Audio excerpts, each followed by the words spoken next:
Good afternoon, guys. Whew, sorry, I just forget. Ran up and down the stairs 100 times. First, I forgot my water. Then I'm like, oh, I left the TV on upstairs, and you can hear it because it's a loft upstairs, and I'm in the living room, so my TV's right there, and you can hear it. So I'm like, oh, so I had to run up, shut it off, And not that I can't afford to burn a calorie, because we know I absolutely can, but whew, took the breath out of me. So anyway, usually right about now I'd be saying, welcome to masks and meditations, and I'd have this crazy mask. Not today, guys. I'm skipping the mask. I had an appointment early this morning, and then I had to go pick up some cleaning stuff because I was running low in my house, and I like to have all that stuff stocked up. So I came home and I did a little cleaning, and I'm just kind of like, I'm just not feeling the mask part today, but I'm here for the meditation part. So let's go. Take out your Just for Today morning meditation or daily meditation book and turn to page 14 for today, Thursday, January 14th, A Loving God. We've been told that we can believe in any kind of higher power we want as long as it's loving and, of course, greater than ourselves. Some of us, however, have trouble with these requirements. We either believe in nothing but ourselves, or we believe that anything that could be called God could only be cold-hearted and unreasonable, sending us bad luck on a whim. Believing in a loving power is quite a leap for some of us, for many reasons. The thought of turning our will and our lives over to the care of something we think might hurt us is sure to fill us with reluctance. Wow. I have a lot to say about this one. If we come into the program believing that God is judgmental and unforgiving, we must overcome those beliefs before we can be truly comfortable with the third step. Our positive experiences in recovery can help us come to believe in a loving God of our own understanding. We've been given relief from a disease that has afflicted us for a long time. We've found guidance and support. We need to develop a new way of life. We've begun to experience a fullness of spirit where once there was only emptiness. These aspects of our recovery have their source in a loving God, not a harsh, hateful one. And the more we experience recovery, the more we'll trust that loving higher power. Just for today, I will open my mind and my heart to believe that God is loving and trust my higher power to do for me what I cannot do for myself. This reading kind of makes me sad. It makes me sad for those who don't believe in God or have a negative outlook on God.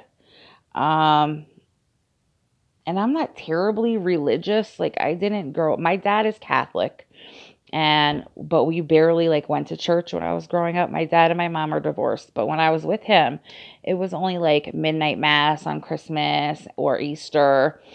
Once in a while we'd go to mass, but my mom she didn't really practice or believe in any religion until I was about 12 or 13, probably like 12. She started going to a Christian church, born again Christian.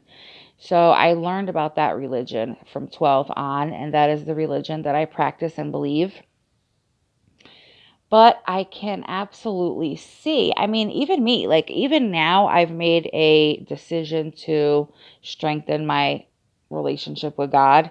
And I'm at the very baby lower step. So I'm learning and, building this up right along with you guys. So I'm not, I'm not talking or teaching anything. I'm just having a conversation. I still for a while, I'm like, why does God allow bad things to happen to kids? I can't comprehend that. And, the best answer that I don't even want to go into religion and that kind of stuff. I really want to veer away from that, but I'm just going to dip my toes in it just on the strength of this meditation today. I can see why people will say oh, there's no God, because if there was, there can't be. I'm homeless, I'm abused, I'm addicted, I have no love, no family. Like, how can there be a loving God? And I can see how they can feel that way. But my advice to that would be just to try to learn a little bit more about God. God gave us all free will. He didn't want to force anybody to come to him. He wanted them to come to him because they want to. So in doing that, he put free will on everybody. And that includes people who don't have the best interests of others at heart sometimes.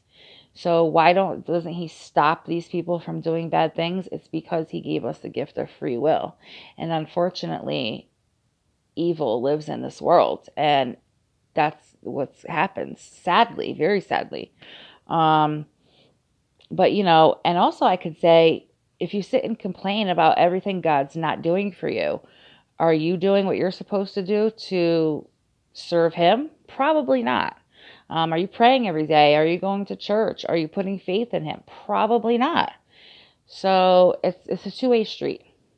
But it makes me very sad because I think that people who don't understand that, or aren't willing to understand or get to know any of it and just write God off, they're never going to get to experience some of the good things that I have. And they don't really think they're missing out on anything because they don't believe that there's a God. So that just kind of makes me sad. And I pray for those people. So with that being said, we're going to jump over to The Language of Letting Go by Melanie Beatty. And we're going to go to page 14, January 14th, Accepting Anger. If I was working a good program, I wouldn't get angry. If I was a good Christian, I wouldn't feel angry. If I was really using my affirmations about how happy I am, I wouldn't get angry. Those are old messages that seduce us into not feeling again. Anger is a part of life. We need not dwell in it or seek it out, but we can't afford to ignore it. In recovery, we learned that we shamelessly feel all our feelings, including anger, and still take responsibility for what we do when we feel angry. We don't have to let anger control us, but it surely will if we prevent ourselves from feeling it. Being grateful, being positive, being healthy does not mean we never feel angry. Being grateful, positive, and healthy means we feel angry when we need to. Today, I will let myself feel angry if I need to. I can feel and release my emotions, including anger, constructively. I will be grateful for my anger and the things it is trying to show me. I can feel and accept all my emotions without shame, and I can take responsibility for my actions. That reminds me of a reading we had the other day about feelings. And yeah, like I think the reading is pretty self-explanatory. It's not the feelings that you're feeling, it's what you do with them. You could feel anger, but you have to learn to recognize the anger and maybe, I don't know, come up with a coping mechanism. When I start to feel angry, I know people say, like, count to 1, 2, 3. That takes a lot of practice. Like, for me, I'm very impulsive and I tend to just react. And then later on, I'm like, oh my gosh, what did I do? Like, I can't believe I did that. Like, that's not even something I would do. But in the heat of the moment, I am very reactive. So that would be hard for me to do as a person, to, when I get angry, say, okay, 3, 2, 1, 1, 2, 3. I don't know if you guys ever heard of that one, but I'm sure it helps some people. It will not help me. So, I mean, maybe I could come up with a different coping mechanism. Like, don't say anything. Just sit there for a minute and think.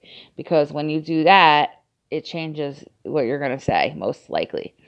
So, I mean, anything like that. It's how you deal with it. Instead of getting angry and punching the fucking walls or beating the shit out of somebody, stop for a minute and think, is that worth it? No, it's not. Like, and that comes with maturity, that comes with age, that comes with practice. So, also, like it said, figure out what the anger is trying to teach you in that situation. And I don't know if that's really, I mean, I'm not going to say it's not possible. Anything's possible, but it's probably very hard to, in the moment, find the lesson in your anger. Like, I can't say, I don't know if I'd be too good at that. Maybe afterwards, but not in the moment. So anyway, I'm going to end this here. I'll see you guys tomorrow.